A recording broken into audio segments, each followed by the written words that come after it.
Welcome to our channel. In this video I'm going to show you how to activate Spider-Man themes on your Facebook's Messenger. Let's start.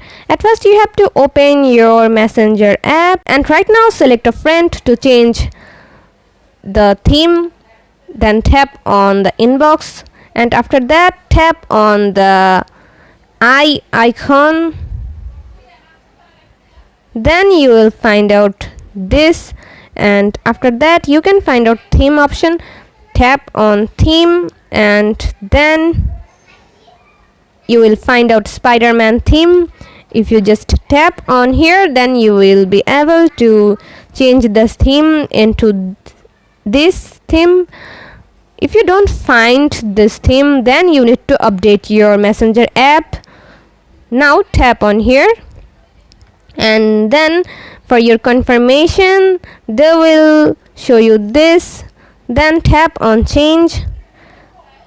Now you can see the changes.